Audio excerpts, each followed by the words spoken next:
হযরতে খাদিজাতুল কুবরা বলেন, ইয়া রাসূলুল্লাহ, ইয়া হাবিবাল্লাহ, নবী গো, আমি খাদিজার যখন মৃত্যু হয়ে যাবে, আমার মৃত্যুর পরে জানাজার নামাজের ইমামতি যদি করা লাগে, এটা একমাত্র আপনি নবী ইমামতি করবেন। দ্বিতীয় নম্বর হলো, দুনিয়ার কোনো কাপড় দিয়ে আমার কাফনের কাপড় বানাইবেন না, আপনি নবীর গায়ের জামা দিয়ে আমি খাদিজার কাফনের কাপড় বানাইয়া দিবেন। আর 3 নম্বর হলো, সবাই যখন কবরে রেখে আমাকে চলে আসবে মাটি দেওয়ার পরে, মুনকার নকির ফেরেশতা যতক্ষণ পর্যন্ত কবরে না আসে ততক্ষণ পর্যন্ত আপনি নবী কবরের পাশ থেকে যাইয়েন না। আল্লাহর নবী ডাক দিয়ে বলো, ও খাদিজা, তুমি এগুলা কি বলো? তোমার জানাজার নামাজের ইমামতি আমি করব, তা ঠিক আছে, আর আমার গায়ের জামা দিয়ে কেন কাফনের কাপড় বানানোর জন্য বললাম? দুনিয়াতে এত কাপড় থাকতে আমি কেন আমার গায়ের জামা দিয়া কাফন তৈরি করে দেব? হযরতে খাদিজাতুল কুবরা বলে, ইয়া রাসূলুল্লাহ, তেমন কোনো খেদমত ইসলামের জন্য করতে পারি নাই, তেমন কিছু করতে পারি নাই, কবরে একা একা কীভাবে থাকবো? ইয়া রাসূলুল্লাহ, আপনার গায়ের জামা যদি আমার কাফনের কাপড় হয়, হয়তো এই উসিলাতে কবরে আমার জন্য বন্ধুর ব্যবস্থা হয়ে যাবে, আরাম আয়েশের ব্যবস্থা হয়ে যাবে। নবীজি ডাক দিয়ে বললেন, খাদিজা, 3 নম্বরের কথাটা কেন বললাম? সবাই যখন তোমাকে কবরে রেখে মাটি দিয়ে চলে আসবে, আমি মুহাম্মদ কেন কবরের পাশে দাঁড়াইয়া থাকবো বলো? খাদিজাতুল কুবরা বলেন, ইয়া রাসূলুল্লাহ, কবরের ভিতরে মুর্দাকে যখন শোয়ানো হয়, কিছু সময়ের পরে মুনকার নকির ফেরেশতা আসবে। মুনকার নকির ফেরেশতা এসে বলবে, মার রব্বুকা ওয়া মা দীনুকা ওয়া মান নাবিয়ুকা। যদি আমাকে প্রশ্ন করে, আমি খাদিজা মুনকার নকির ফেরেশতার চেহারা দেখে যদি প্রশ্নগুলো উলটপালট হয়ে যায়, আপনি নবী কবরের পাশে দাঁড়াইয়া দাঁড়াইয়া প্রশ্নগুলোর উত্তর দিয়া দিবেন। হযরতে খাদিজাতুল কুবরা নবীকে বলেন, ইয়া রাসূলুল্লাহ, এই 3টা ওসিয়ত যদি আপনি আমার রাখেন আমি খুব খুশি হব। আল্লাহর নবী ওয়াদা করলেন, খাদিজা, ঠিক আছে, তোমার কথাগুলো আমি পালন করব। আম্মাজান হযরতে খাদিজাতুল কুবরার ইন্তেকাল হয়ে গেছেন। ইন্তেকালের পরে নবীজি স্বয়ং হযরতে খাদিজাতুল কুবরার গোসল দিলেন, তারপরে জানাজার নামাজের ইমামতি করলেন, আর নিজের গায়ের পরিধানের জামা দিয়ে খাদিজার কাফনের কাপড় বানাইয়া দিলেন। সাহাবায়ে কেরামরা সহ যখন খাদিজাতুল কুবরাকে কবরে রাখলেন, খাদিজাতুল কুবরার কবরে মাটি দেওয়ার পরে সাহাবায়ে কেরাম বাড়ির দিকে চলে যাইতেছেন। আল্লাহর হাবিব সাল্লাল্লাহু আলাইহি ওয়াসাল্লাম দীর্ঘ সময় পর্যন্ত কবরের পাশে দাঁড়িয়ে দাঁড়িয়ে কান্না করতেছে, কারণ এই খাদিজার ইসলামের জন্য এত অবদান। মহিলাদের ভিতরে সবার আগে যিনি ইসলাম ধর্ম গ্রহণ করেছেন তিনি হলেন হযরতে খাদিজা। হযরতে খাদিজাতুল কুবরা ইসলাম ধর্ম গ্রহণ করার পরে মক্কার ভিতরে এত সম্ভ্রান্ত পরিবারের মেয়ে, এত ধনাঢ্য মহিলা, তার চাইতে বেশি ধন সম্পদ মক্কাতে তৎকালীন আর কেউ ছিল না, আর কারো এরকম সম্পদ ছিল না। খাদিজাতুল কুবরা সমস্ত সম্পদগুলা নবীজির জন্য, ইসলামের জন্য তিনি কোরবানি করে দিলেন। যখন রাসূল আকরাম সাল্লাল্লাহু আলাইহি ওয়াসাল্লামকে মক্কার কাফেররা আক্রমণ করা শুরু করলো, নবীজির কাছে এবং সাহাবায়ে কেরামদের কাছে তারা বেচাকিনা পর্যন্ত করে না, কেউ বিবাহ শাদী পর্যন্ত দেয় না। একমাত্র অপরাধ হল ইসলামের কথা কেন তারা বলে, এই কারণে তাদের কাছে কেউ কিছু বিক্রিও করে না। 3 বছর পর্যন্ত শিয়াবে আবু তালেবের ভিতরে রাসূল আকরাম সাল্লাল্লাহু আলাইহি ওয়াসাল্লাম জেলখানার মধ্যে বন্দী ছিল। ওই একই জেলখানার ভিতরে হযরতে খাদিজাতুল কুবরাও বন্দী ছিলেন। অপরাধ একটা, ইসলাম ধর্ম গ্রহণ কেন করলা? 3 বছর নবীজি জেল খেটেছিলেন। অপরাধ ছিল যে ইসলামের কথা কেন বলে, দ্বীনের কথা কেন বলে, এটাই ছিল তাদের একমাত্র অপরাধ। তবুও আল্লাহর হাবিব দ্বীনের দাওয়াত দেওয়া, এটা থেকে পিছপা হয় নাই। শুধু তাই নয়, একই সাথে রাসূল আকরাম সাল্লাল্লাহু আলাইহি ওয়াসাল্লামের সঙ্গে 3 বছর হযরতে খাদিজাতুল কুবরা জেলের ভিতরে ছিলেন। রাসূল আকরাম সাল্লাল্লাহু আলাইহি ওয়াসাল্লাম এই কথাগুলা মনে মনে চিন্তা করতেছেন আর কান্না করতেছেন। অনেক সময় হয়ে গেছে, হযরত জিবরাইল আলাইহিস সালাতু ওয়াস সালাম কবরের পাশে আসিয়া ডাক দিল, আসসালামু আলাইকা ইয়া রাসূলুল্লাহ। ও নবী, দীর্ঘ সময় পর্যন্ত আপনি কেন আপনার বিবি খাদিজার কবরের পাশে দাঁড়িয়ে আছেন? আল্লাহর নবী ডাক দিল, ও ভাই জিব্রাইল, আমার স্ত্রীর সঙ্গে আমি 3টা ওয়াদা করেছিলাম। আমার স্ত্রী খাদিজা আমাকে বলেছিল তার মৃত্যুর পরে যেন তার জানাজার ইমামতিটা আমি করি, তা আমি পালন করলাম। দ্বিতীয় নম্বরের ওসিয়ত ছিল আমার পরিধানের জামা দিয়ে যেন তার কাফনের কাপড় তৈরি করে দিই, তাও আমি করে দিলাম। তৃতীয় নম্বরের ওয়াদা, আমার খাদিজা বলেছিল যত সময় পর্যন্ত মুনকার নকির ফেরেশতা কবরের মধ্যে না আসবে ততক্ষণ পর্যন্ত যেন আমি খাদিজাকে একা ফেলে না যাই। কারণ মুনকার নকিরের ফেরেশতা যদি কবরে আসে, আমার খাদিজা যদি তাদের চেহারা দেখে যদি প্রশ্নগুলোর উত্তর উলট পালট করে ফেলে, আমি নবী কবরের পাশে দাঁড়াইয়া দাঁড়াইয়া এইগুলোর উত্তর দিয়া দিব। হযরতে জিবরাইল আলাইহিস সালাতু ওয়াস সালাম ডাক দিয়ে বলেন, ইয়া রাসূলুল্লাহ, ইয়া হাবিবাল্লাহ, আপনার স্ত্রী খাদিজাতুল কুবরা ইসলামের জন্য এত কুরবানি করেছেন, আল্লাহ রাব্বুল আলামিন তার কুরবানিগুলো এত পছন্দ করে নিয়েছেন। ও নবী, আপনি কবরের পাশে যতক্ষণ পর্যন্ত দাঁড়াইয়া থাকবেন ততক্ষণ পর্যন্ত খাদিজার কবরের কাছে মুনকার নকির আসবে না। আপনি যত সময় দাঁড়াইয়া থাকবেন মুনকার নকির খাদিজার কবরের মধ্যে আসবে না। সুতরাং আপনি কবরের পাশ থেকে চলে যান। রাসূল আকরাম সাল্লাল্লাহু আলাইহি ওয়াসাল্লাম বলেন, ও ভাই জিব্রাইল, আমি যদি কবরের পাশ থেকে চলে যাই আমার খাদিজার কি হবে?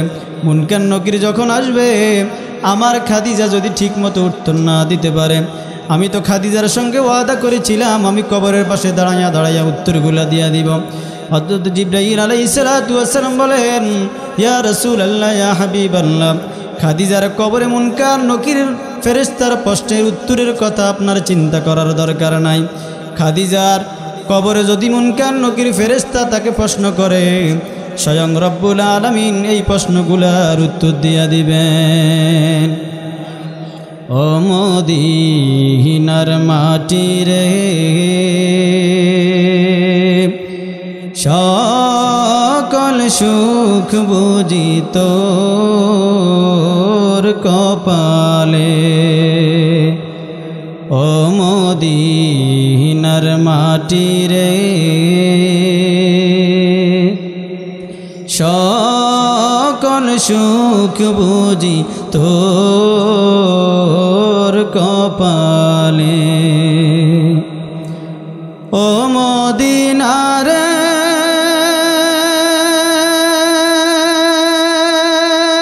তোর বুকে আমার নবী, যার জন্য পাগল সবই, যার প্রেমে সৃষ্টি হইল ত্রিভুবন।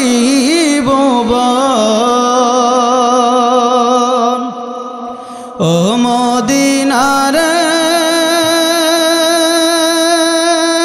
তোর বুকে আমার নবী, যার জন্য পাগল সবই, যার প্রেমে সৃষ্টি হইল ত্রিভুবন। কাঁদি আমি সারাক্ষণে, কখন যাব সেখানে? কাঁদি আমি সারাক্ষণে, কখন যাব সেখানে? সহে না সহে না আর পরাণে। ও মদিনার মাটি রে, সকল সুখ বুঝি তোর কপালে। ও মদিনার মাটি রে, সকল সুখ বুঝি তোর কপালে। ও মদিনারে পাখি যদি হতাম আমি, উড়ে উড়ে যেতাম আমি, থাকতো না মনে কোনো যাতনা। ও মদিনারে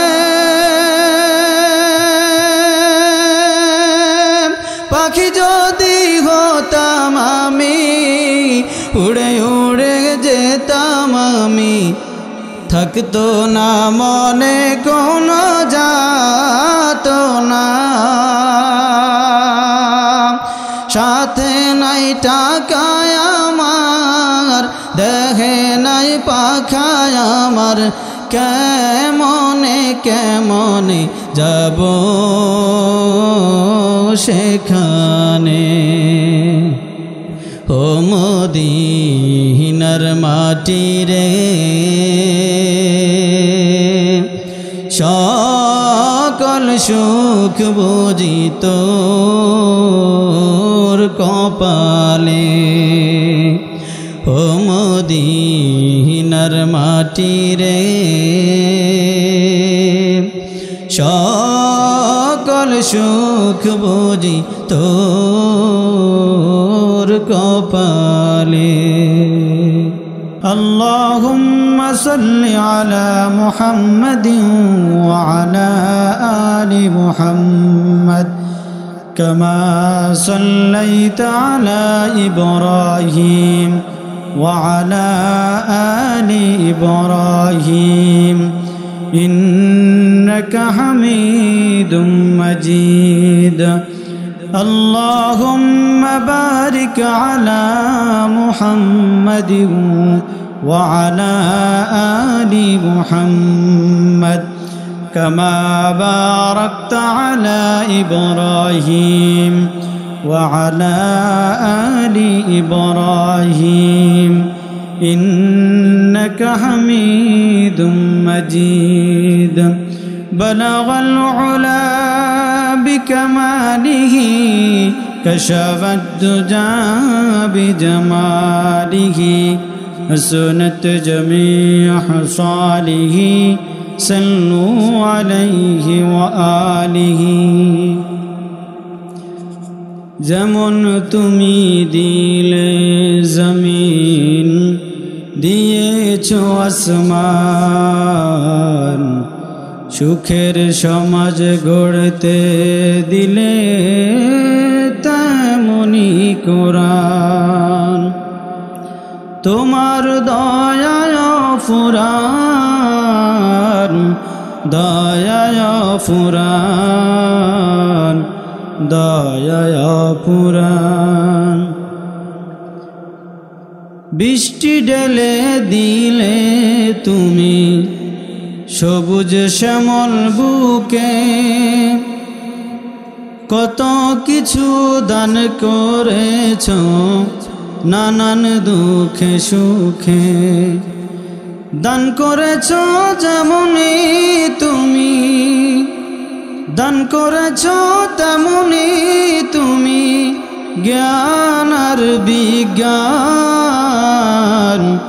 দয়ায় ফুরান, দয়ায় ফুরান। লা ইলাহা ইল্লাল্লাহ, লা ইলাহা ইল্লাল্লাহ, লা ইলাহা লা ইলাহা ইল্লাল্লাহ, লা ইলাহা। ফির ফকির গায়রুল্লাহ, ফির ফকির গায়রুল্লাহ, মাজার বাজার গায়রুল্লাহ, দরগা দুর্গা গায়রুল্লাহ, সেজদার মালিক আল্লাহ। লা ইলাহা লা ইলাহা ইল্লাল্লাহ, লা ইলাহা লা ইলাহা ইল্লাল্লাহ, লা ইলাহা লা ইলাহা ইল্লাল্লাহু মুহাম্মাদুর রাসূলুল্লাহ সাল্লাল্লাহু আলাইহি ওয়াসাল্লাম। শাহরপাড় এম এ হালিম মাদ্রাসা ও এলাকাবাসীর যৌথ উদ্যোগে আয়োজিত আজকে ওয়াজ ও দোয়ার মাহফিলে যে মহান মনিব অসংখ্য অগণিত মানুষের মধ্য থেকে যাচাই বাছাই করে আমাকে আপনাকে আসার মতো বসার মতো তৌফিক যে মহান রব্বুল আলামিন দান করলেন, তাই দিল থেকে শুকরিয়া আদায় করি, বলি আলহামদুলিল্লাহ। অনেক মানুষ এখনও দোকানপাটে অহেতুক ঘোরাফেরা করতেছে, আবার এমন বহু মানুষ আছে গতকালকেও সে ভালো ছিল কিন্তু আজকে সে হাসপাতালে। এমন বহু মানুষ আমার মতো আপনার মতো আছে, মিথ্যা মামলা হামলায় জর্জরিত হয়ে দিশেহারা হয়ে দেশ বিদেশ পাগলের মতো ঘুরতেছে। এমন বহু মানুষ আছে শারীরিকভাবে সে অসুস্থ, শোয়া থেকে বসাও তার জন্য কষ্ট। এই কঠিন সমস্যা এবং মুহূর্তগুলো থেকে যে আল্লাহ রাব্বুল আলামিন আমাকে আপনাকে সমস্ত সমস্যা থেকে দূরে রেখে সুস্থ অবস্থায় আজকের এই ওয়াজ ও দোয়ার মাহফিলে আসার মতো বসার মতো তৌফিক দান করলেন, তাই দিল থেকে আবার উঁচু আওয়াজে সকলে শুকরিয়া আদায় করি, বলি আলহামদুলিল্লাহ। আল্লাহ রাব্বুল আলামিন মানুষকে বিশেষ করে ওলামায়ে কেরামদেরকে যে দায়িত্ব দিয়ে জমিনের ভিতরে তাদেরকে হুকুম দিয়ে দিলেন, যে দায়িত্ব দিয়ে দিলেন, সেটা হচ্ছে আল্লাহর জমিনে আল্লাহর দ্বীনকে বাস্তবায়ন করার জন্য মানুষের সিনায় সিনায় যেন কোরআনের নূর পৌঁছাইয়ে দেওয়া হয়। এই দায়িত্ব ওলামায়ে কেরামদের। জাহিলিয়াতের যুগে মানুষ এত বর্বর জাতিতে পরিণত হলো, বিশেষ করে জাহিলিয়াতের যুগে মহিলাদেরকে, নারী জাতিকে এত অপদস্থ করা হতো, এত অসম্মানজনক পাত্র মনে করা হতো, মহিলাদের এক কথায় কোনো সম্মান ছিল না বললেই চলে। নবীজি জগতে আগমন করে যখন আল্লাহর হাবিবের উপরে কোরআনুল কারীম এই কিতাব অবতীর্ণ হওয়া শুরু হলো, রাসূল আকরাম সাল্লাল্লাহু আলাইহি ওয়াসাল্লাম তখন এই জাহিলিয়াতের যুগের সমস্ত জাহিলিয়াত কর্মকাণ্ডকে রাসূল আকরাম সাল্লাল্লাহু আলাইহি ওয়াসাল্লাম বন্ধ করার জন্য কোরআনের মাধ্যমে, নবীজির আদর্শের মাধ্যমে মানুষকে দাওয়াত দিতে লাগলেন। কিছু শ্রেণীর মানুষ দাওয়াত কবুল করলো, কিছু শ্রেণীর মানুষ বরং রসুলের শত্রুতে রূপান্তরিত হলো। রসুলকে আক্রমণ করার জন্য, যেন দ্বীনের কথা বলতে না পারে, বিভিন্ন নির্যাতন করা শুরু করলো, অপবাদ দেওয়া শুরু করলো। এই কারণে দেখবেন আপনি একটা গানের মঞ্চ তৈরি করেন, দেখবেন আপনার উপরে তেমন কোনো বাধা আসবে না, কিন্তু যখনই একটি মাহফিল আয়োজন করতে আপনি আরম্ভ করবেন তখন কত জায়গা থেকে যে অনুমতি নেওয়া লাগে, অথচ এটা হচ্ছে মুসলমানের দেশ, এটা হচ্ছে মুসলমানদের জমিন। মুসলমানদের জমিনে মুসলমানদের কর্মকাণ্ড করবে, সেটার জন্য অনেক জায়গা থেকে অনুমতি নেওয়া লাগে। যখন অনুমতি নেওয়াও শেষ, এমন মুহূর্তে আবার এমন কিছু মানুষ পয়দা হয়ে যায়, মুখে দাঁড়িয়ে আছে, মাথায় টুপি আছে, মসজিদেও নিয়মিত মুসল্লি, কিন্তু সে মাহফিলের বিরোধিতা করে। এই কারণে বহু রূপের বহু গুণের মানুষ আপনি সমাজে দেখবেন। তবে মাহফিলগুলোর ভিতরে বাধা দেওয়া, অথবা মাহফিলে আলহামদুলিল্লাহ অনেক মানুষ কথা দিয়ে কাজ করে অর্থ দিয়ে মাহফিলগুলোতে সহযোগিতা করে, আবার অনেক মানুষ মাহফিলকে বন্ধ করার জন্য, নষ্ট করার জন্য বিভিন্ন চক্রান্তগুলোকে কাজে লাগানোর জন্য তারা মানে সর্ব অবস্থায় ব্যস্ত হয়ে যায়।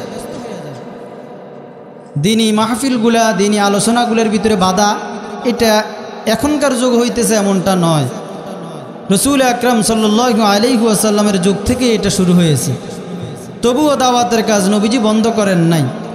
যখন অন্ধকারে অন্ধকারে দিনের দাওয়াত দেওয়ার দরকার ছিল আল্লাহর নবী, তখন রাতের অন্ধকারে মানুষের ধারে ধারে গিয়ে এই কালিমার দাওয়াত দিয়েছেন। যখন দিনের আলোতে ইসলামের প্রচার প্রসার এরকম সুযোগ চলে আসছে, তো নবীজি দিনের আলোতে মানুষের ধারে ধারে গিয়ে ইসলাম প্রচার করেছেন। মক্কার জমিনের প্রাথমিক অবস্থায় রসুল আকরাম সাল্লাল্লাহু আলাইহি ওয়াসাল্লাম যখন দ্বীনের দাওয়াত দিতেছেন, হযরতে খাদিজাতুল কুবরা নবীজির দাওয়াত গ্রহণ করলেন এবং কি নবীজিকে বিবাহ করে নিলেন। তো মক্কার জমিনে ইসলামের প্রাথমিক যুগে খুব করুণ অবস্থা ছিল। যারাই ইসলাম ধর্ম গ্রহণ করেছে জায়গা জমি ধন সম্পদ সব কিছু হারাইতে হয়েছে, কিন্তু সব হারাইছে তবুও তারা ঈমান হারায় নাই। যারা একবার ঈমানের মতো এই দৌলত তাদের কলিজার ভিতরে ঢুকাইছে, তো দুনিয়ার কোনো হামলা মামলা জেল জুলুম কোনো কিছুই তাদেরকে রুখতে পারে নাই। রসুল আকরাম সাল্লাল্লাহু আলাইহি ওয়াসাল্লাম দ্বীনের আলোতে দাওয়াত দিতে পারেন না, কারণ শত্রু বাহিনীর আক্রমণ থেকে নবীজিকে বাঁচানোর জন্য তেমন কোনো মানুষ ছিল নাই বললে চলে। নবীজি একা রাত্রের অন্ধকারে দাঁড়ে দাঁড়ে গিয়ে মানুষকে বলতেছে, হে আল্লাহর বান্দারা, গাছ আমাদের দেবতা হতে পারে না, মাছ আমাদের দেবতা হতে পারে না, সূর্য আমাদের দেবতা হতে পারে না, আগুন আমাদের পূজনীয় হইতে পারে না। আসমানের মালিক যিনি, জমিনের মালিক যিনি, কুল কায়নাতের মালিক যিনি, তোমার আমার রব যিনি, তিনি হলেন আল্লাহ। রসুল আকরাম সাল্লাল্লাহু আলাইহি ওয়াসাল্লাম এইভাবে রাত্রের অন্ধকারে যখন মানুষের দাঁড়ে দাঁড়ে গিয়ে কালিমার দাওয়াত দেন, বাড়িতে আসতে অনেক দেরি হয়ে যায়। তো হযরত খাদিজাতুল কুবরা নবীজি যতক্ষণ পর্যন্ত ঘরের ভিতরে না আসতেন ততক্ষণ পর্যন্ত তিনি ঘুমাইতেন না। রসুল আকরাম সাল্লাল্লাহু আলাইহি ওয়াসাল্লাম রাত্রের অন্ধকারে অনেক রাত্রিতে যখন তিনার স্ত্রী হযরতে খাদিজাতুল কুবরার ঘরের সামনে আসিয়া দরজার মধ্যে একটু নক করলেন, খাদিজা সঙ্গে সঙ্গে দরজা খুলে দিলেন। নবীজি আবার ডাকে বলে, খাদিজা তুমি কি ঘুমাও নাই? এত রাত্রে আমি আসলাম, দরজার মধ্যে একটা দুইটা আওয়াজ দেওয়ার সঙ্গে সঙ্গে তুমি কিভাবে দরজা খুলে দিলা? হযরতে খাদিজাতুল কুবরা বলে, ইয়া রাসূলুল্লাহ, ইয়া হাবিবাল্লাহ, নবী গো, আপনি রাতের অন্ধকারে ঘুরে ঘুরে মানুষের কাছে গিয়ে কালিমার দাওয়াত দিতেছেন, গভীর রাত্রে আপনি ঘরে আসবেন। যদি আমি খাদিজা ঘুমাইয়া যাই, তাহলে যদি শত্রুপক্ষ যদি কোনোভাবে টের পায় আপনি দরজার কাছে আসছেন, তাহলে তারা হয়তো আপনাকে আক্রমণ করবে। এই কথা চিন্তা করিয়া আপনি যতক্ষণ পর্যন্ত ঘরের ভিতরে না আসেন আমি খাদিজা ততক্ষণ পর্যন্ত ঘুমাই না। নবীজি তখন খুশি হয়ে গেছে, খাদিজাকে বলে, খাদিজা, এই মক্কার জমিনে সবচাইতে ধনী মহিলা তুমি ছিলা। ইসলাম ধর্ম গ্রহণ করার পরে সমস্ত সম্পদগুলা তুমি ইসলামের জন্য বিলীন করে দিলা, ইসলামের কাজে সমস্ত সম্পদগুলা তুমি উৎসর্গ করলা। ও খাদিজা, তোমার অবদান ভুলার মতো নয়। এই মক্কার দুঃসময়ে তুমি একমাত্র আমার বন্ধু, তুমি আমার পাশে এসে দাঁড়াইলা, সম্পদ দিয়ে দাঁড়াইলা, অর্থ সম্পদ এবং কি শারীরিকভাবে তুমি যত খেদমত ইসলামের জন্য করলা, আমি মুহাম্মদ খুব খুশি হয়ে গেলাম। হযরতে খাদিজাতুল কুবরা বলে, ইয়া রাসূলুল্লাহ, তেমন কোনো খেদমত আমি ইসলামের জন্য করতে পারি নাই।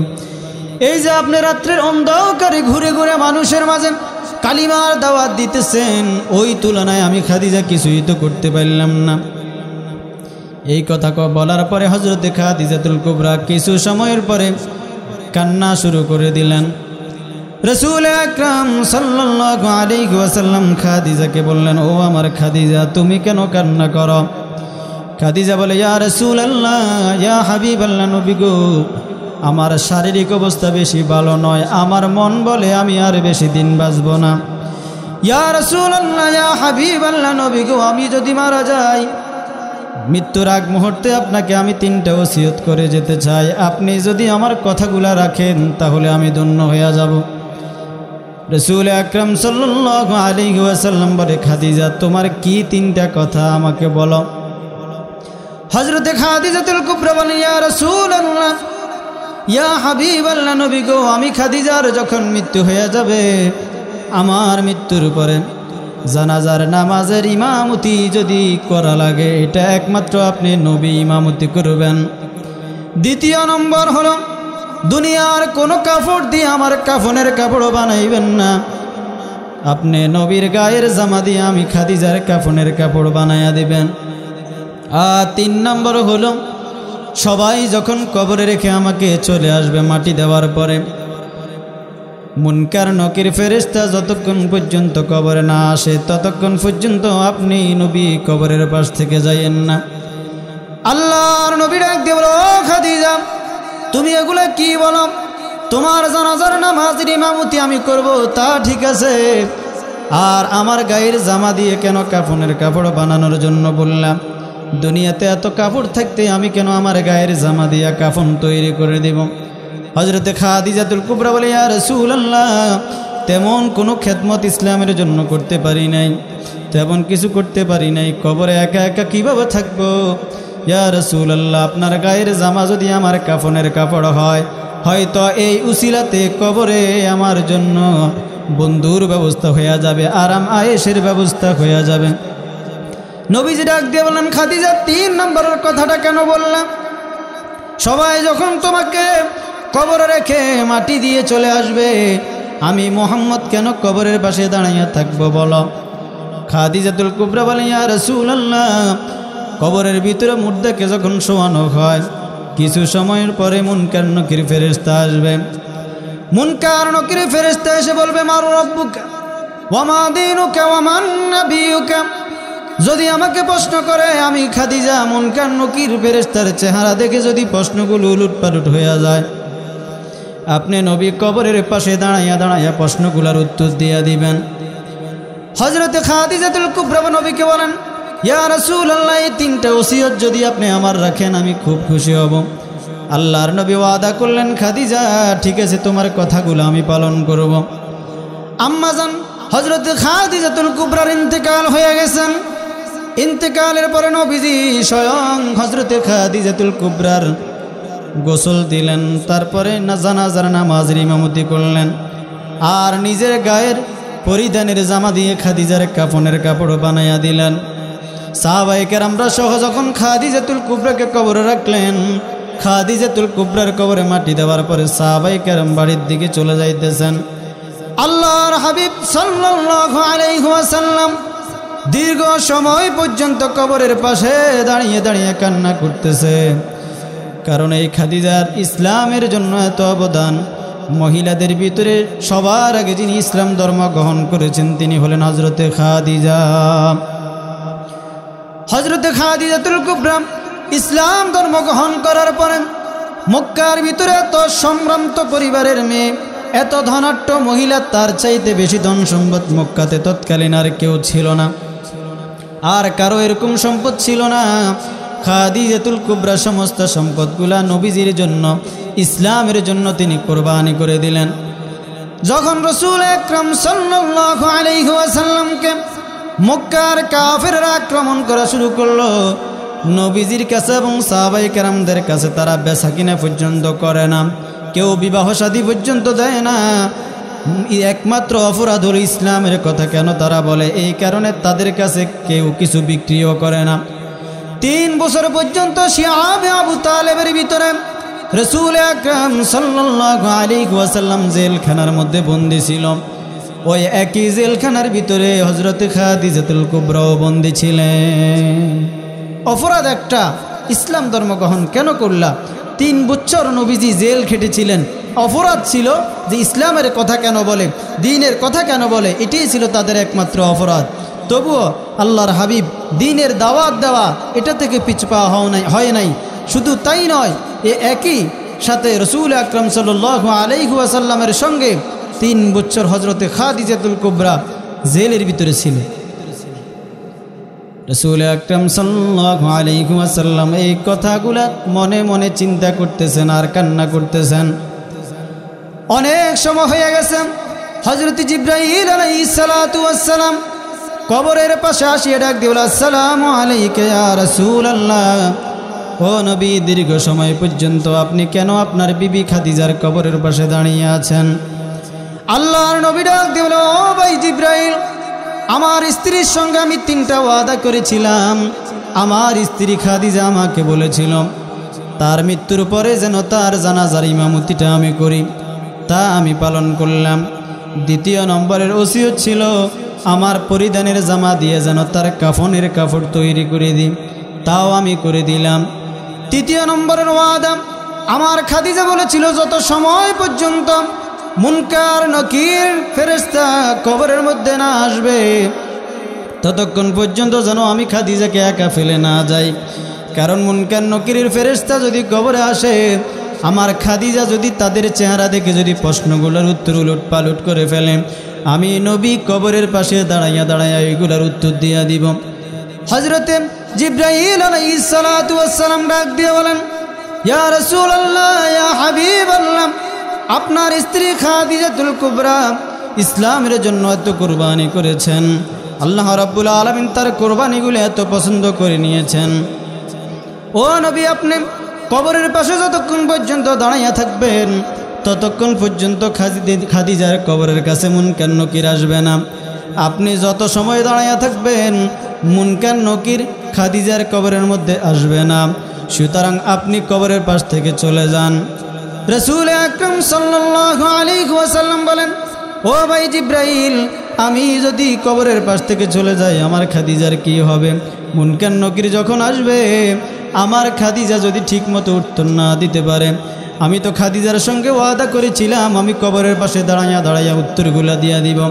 হযরত জিবরাইল আলাইহিস সালাতু ওয়াস সালাম বলেন, ইয়া রাসূলুল্লাহ, ইয়া হাবিবাল্লাহ, খাদিজার কবরে মুনকার নকির ফেরেশতার প্রশ্নের উত্তরের কথা আপনার চিন্তা করার দরকার নাই। খাদিজার কবরে যদি মুনকার নকির ফেরেশতা তাকে প্রশ্ন করে, স্বয়ং রব্বুল আলামিন এই প্রশ্নগুলার উত্তর দিয়া দিবেন। ও মদিনার মাটি রে, সকল সুখ বুঝি তোর কপালে। ও মদিনার মাটি রে, সকল সুখ বুঝি তোর কপালে। ও মদিনারে,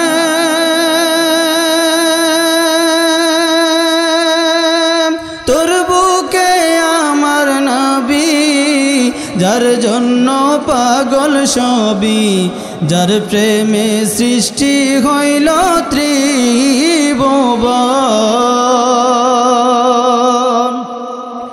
ও মদিনারে, তোর বুকে আমার নবী, যার জন্য পাগল সবই, যার প্রেমে সৃষ্টি হইল ত্রিভুবন। কাঁদি আমি সারাক্ষণে, কখন যাব সেখানে? কাঁদি আমি সারাক্ষণে, কখন যাব সেখানে? সহে না সহে না আর পরাণে। ও মদিনার মাটি রে, সকল সুখ বুঝি তোর কপালে। ও মদিনার মাটি রে, সকল সুখ বুঝি তোর কপালে। ও মদিনারে, পাখি যদি হতাম আমি, উড়ে উড়ে যেতাম আমি, থাকতো না মনে কোনো যাতনা। ও মদিনারে, পাখি যদি হতাম আমি, উড়ে উড়ে যেতাম আমি, থাকতো না মনে কোনো যাতনা। সাথে নাই টাকায় আমার, দেহে নাই পাখায় আমার, কেমনে কেমনে যাব সেখানে। ও মদিনার মাটি রে সকল সুখ বুঝি তোর কপালে ও মদিনার মাটি রে সকল সুখ বুঝি তোর কপালে। রাসূল আকরাম সাল্লাল্লাহু আলাইহি ওয়াসাল্লামকে যখন জিবরাইল আলাইহিস সালাতু ওয়াস সালাম বললেন, হুজুর আপনি কবরের পাশ থেকে চলে যান, খাদিজার কবরের মুনকার নকিরের প্রশ্নের উত্তর স্বয়ং আরশের মালিক রব্বুল আলামিন দিয়া দিবেন। তাহলে আল্লাহ এই নারী জাতিকে কত সম্মানিত করলেন। আর জাহিলিয়াতের যুগে যখন এই নারী জাতির কোনো সম্মান ছিল না, রাসূল আকরাম সাল্লাল্লাহু আলাইহি ওয়াসাল্লাম তখন এই নারীদেরকে সম্মান দিলেন। পুরুষদের পায়ের নিচে হলো জুতা, আর জগতের সমস্ত মানুষকে লক্ষ্য করে বললেন নারীরা হলো মায়ের জাত, সমস্ত সন্তানদের জন্য তাদের মা বাবার পায়ের নিচে হলো জান্নাত। নারী জাতিকে এত সম্মানিত করলেন, মেয়ে হিসাবে সম্মানিত করলেন, স্ত্রী হিসাবে সম্মানিত করলেন, মা হিসাবে সম্মানিত করলেন।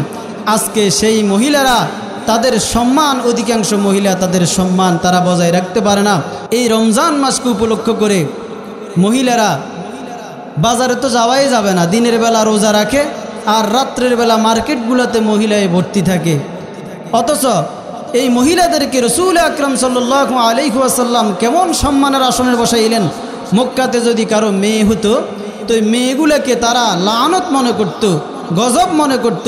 কারো যদি মেয়ে হইতো এটা সমাজে প্রচার না করিয়া রাত্রের অন্ধকারে গর্ত করিয়া জীবন্ত মেয়েকে তারা দাফন করে ফেলত। তাহলে ওই রকম জাহিলিয়াতের যুগ থেকে নারী জাতিকে রাসূল আকরাম সাল্লাল্লাহু আলাইহি ওয়াসাল্লাম সম্মানের আসনে বসাইলেন।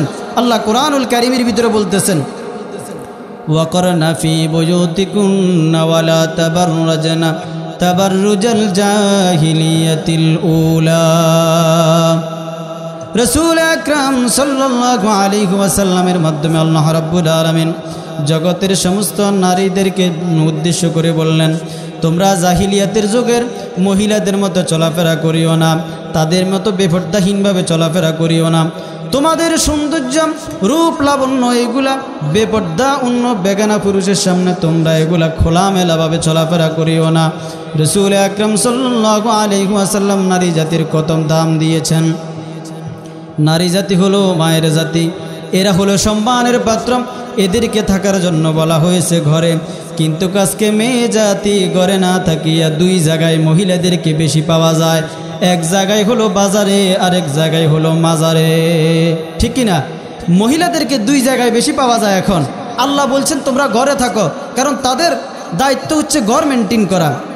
কিন্তু মহিলারা দুই জায়গায় এখন তাদেরকে আপনি বেশি খুঁজে পাইবেন। এক পাইবেন মাজারে, আরেক পাইবেন বাজারে। বাজারে তাদের জন্য হাঁটা যায় না। কিছু মানুষ আছে, হ্যাঁ আপনার যদি কোনো প্রয়োজন থাকে, ইসলাম আপনাকে সুযোগ দিয়েছেন, আপনি পর্দার সহিত বাজারে যাইতে পারবেন প্রয়োজন মিটানোর জন্য। কিন্তু যদি আপনার এখন তো দেখা যায় প্রয়োজন কি জিনিস সেটাও বুঝে না, বাজার একটু থেকে 19 থেকে 20 তাদের কোনো কিছুর প্রয়োজন হলেই তারা বাজারে দৌড়ায়।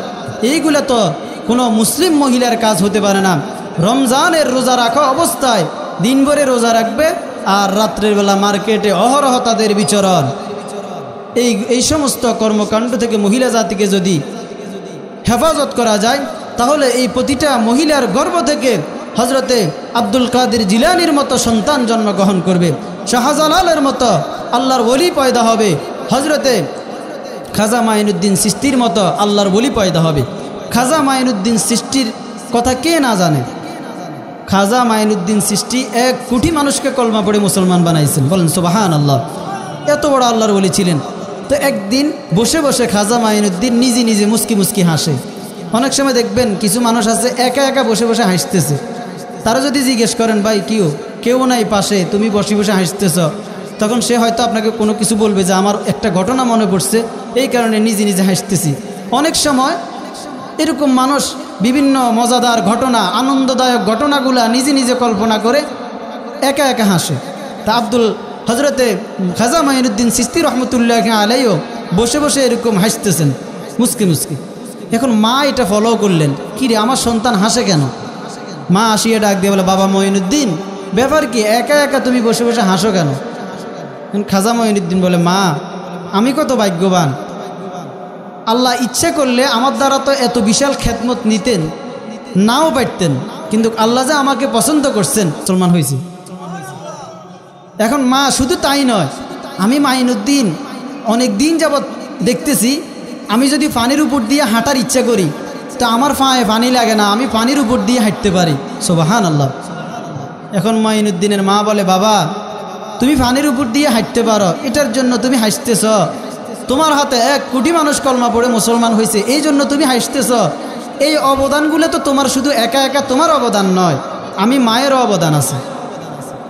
খাজা মঈনুদ্দিন চিশতি রহমতুল্লাহ আলাইহি সঙ্গে সঙ্গে মাকে বলেন, মা তোমার হাতে তো হাত দিয়া কলমা পড়ে 1 কোটি মানুষ মুসলমান হয় নাই, তুমি তো ইচ্ছে করলে পানির উপর দিয়ে হাঁটতে পারো না।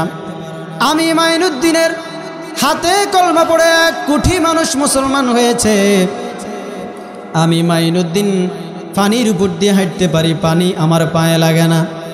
এই ক্ষমতাগুলো তো আমার, মা এগুলা তো তোমার নয়, তোমার কিভাবে অবদান হলো?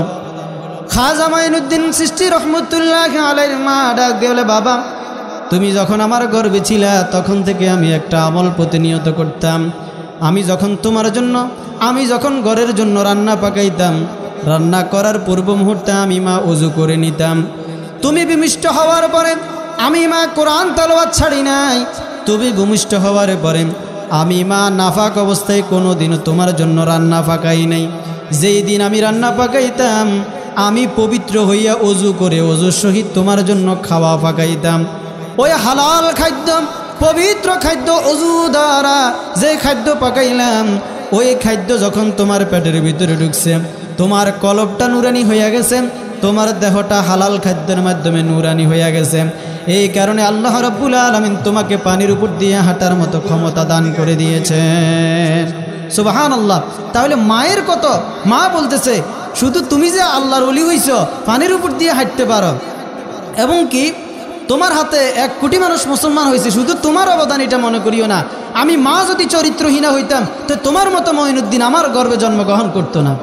তাহলে প্রতিটা মা যদি নিজেকে একটু পরিবর্তন করতে পারে, পর্দার সহিত রাখতে পারে, তাহলে প্রতিটা মায়ের গর্ভে হজরতে শাহজালালের মতো আল্লাহর ওলি পয়দা হতে বাধ্য, খাজা মঈনুদ্দিনের মতো আল্লাহর ওলি পয়দা হবে। এই নারী জাতিকে আল্লাহ রাব্বুল আলামিন সম্মানিত করছে। নারী আজকে তাদের সম্মান নিজেরা নষ্ট করে।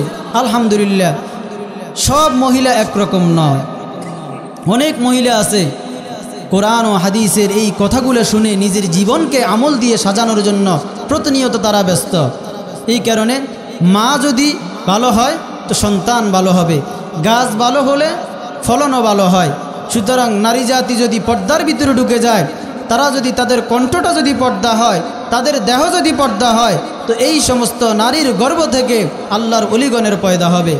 নারীদের জাতিকে আল্লাহ রাব্বুল আলামিন বললেন, তোমরা তোমাদের জন্য জান্নাতে যাওয়া নারী জাতির জন্য একদম সহজ। রাসূল আকরাম সাল্লাল্লাহু আলাইহি ওয়াসাল্লাম বলেন, নারী জাতি যদি 5 ওয়াক্ত নামাজ সময়মতো যদি আদায় করে, রমজানের রোজা রাখে, স্বামীর খেদমত করে, আর নিজের লজ্জাস্থানের যদি হেফাজত করে, এই 4টা স্বীকৃতি কোনো মহিলা যদি দিতে পারে তো নবীজি তার জন্য জান্নাতের সার্টিফিকেট দিয়ে দিবেন। সুবহানাল্লাহ। আজকে এই 4টার ভিতরে আরেকটা সমস্যা যেটা, সেটা হচ্ছে মহিলারা আজকে অধিকাংশ মহিলা স্বামীর নাশুক্রিয়া করে। অনেক পুরুষ খারাপ হয় মহিলার কারণে। দেখা গেছে হালালভাবে একটা পুরুষ সে মাসে ইনকাম করে 10,000, মহিলা বলে 10,000 টাকা তো আমার একটা শাড়ির দাম। তখন পুরুষকে যখন এরকম বিভিন্ন কথা দিয়ে আঘাত দেওয়ার চেষ্টা করে, শাস্তি প্রয়োগ করে কথার দ্বারা, তখন এই পুরুষ চিন্তা করে ঘর শান্তি হলে সব শান্তি। তখন সে ইনকাম করতো হালালভাবে 10,000, সে চিন্তা করলো আমার স্ত্রীর তো 10,000 টাকায় হবে না, আরও বেশি লাগবে। তখন স্ত্রীর কথার থেকে বাঁচার জন্য সে হারাম কাজের ভিতরে লিপ্ত হয়, সুদের ভিতরে লিপ্ত হয়, ঘুষের ভিতরে লিপ্ত হয়, হারাম কাজের ভিতরে লিপ্ত হয়। হারাম ইনকামের দ্বারা আসলে কোনো শান্তি নাই। হালাল ইনকাম যদি হয়, হালালের ভিতরে কম হলেও আল্লাহ বরকত দিয়ে দেন। এই কারণে নারী জাতি যদি 4টা কাজ করতে পারে, স্বামীর আনুগত্য করতে পারে, রমজানের রোজাগুলা সঠিকভাবে আদায় করতে পারে, 5 ওয়াক্ত নামাজ জামাতের সহিত যদি আদায় করতে পারে, আর নিজেকে যদি পর্দার ভিতরে রাখতে পারে, তো নবীজি বলেন এই 4টার কাজের যদি প্রতিশ্রুতি কোনো মহিলা আমাকে দিতে পারে, তো আমি নবী তাকে জান্নাতে যাওয়ার প্রতিশ্রুতি দিয়ে দিলাম। সুবহানাল্লাহ। আল্লাহ রাব্বুল আলামিন আমাদের মা জাতিকে, নারী জাতিকে যেন রসুল আকরাম সাল্লাল্লাহু আলাইহি ওয়াসাল্লামের স্ত্রী হজরতে আম্মাজান খাদিজাতুল কুবরা এবং জান্নাতের সমস্ত মহিলাদের সর্দারনী মা ফাতেমা, হজরতে আসিয়া, যেন এই সমস্ত মহিয়সী নারীদের সঙ্গে যেন জান্নাতবাসী করে। সকলে বলুন আমিন।